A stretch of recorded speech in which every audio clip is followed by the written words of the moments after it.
No, because they're very safe. Like, I'm a clinical psychologist by background, so my background is in mental health and in sort of severe mental health, complex and enduring mental health conditions. And I initially set up sort of before I come on board with Brain Fitness and this brand, I actually set up sort of the UK's first brain gym, and it was targeted at men with mental health problems who don't want to talk about their problems. So the target market was people with severe, like, mental health illnesses, but offering a different approach if you don't want to talk about your problems, so it's a really safe approach, because you're just focusing on what's been good, focusing on like the good stuff, and it's very present. You're not going into the past, you're just talking about like the last week, what's been good. So it's very sort of present focused and future focused, so it's very safe in that way. Yeah, I think I'd recommend I'm the only one who sort of tested it. I've tested it in sort of mental health sort of population.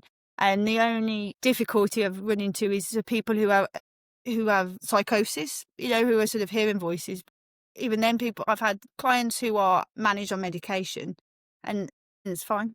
But for now, they're not a target market, people who are severely mentally unwell. We're separating from sort of mental illnesses. The fitness is a different thing, so you can be a bit like trying to use the physical metaphor to help sort of make sense of it, but a bit like if you had a physical illness like diabetes, for example. So you're physically sort of not in the best shape, but that's being managed by a healthcare professional, but you need to get the weight off to help with diabetes. So you go to a personal trainer, right, who sorts out your diet plan and your exercise routine. So they're not telling you about how to manage your diabetes. They're focusing on getting the weight off, right? Does that make sense? So it's the same with the brain fitness. We're not focusing, the brain fitness instructors, brain fitness personal trainers, they're not focusing on the mental illness. They're focusing on getting your brain fitter. Now, as a result of getting your brain fitter, it will have an impact sort of by proxy on your mental illness, like with a physical condition. By getting the weight off, actually, it's going to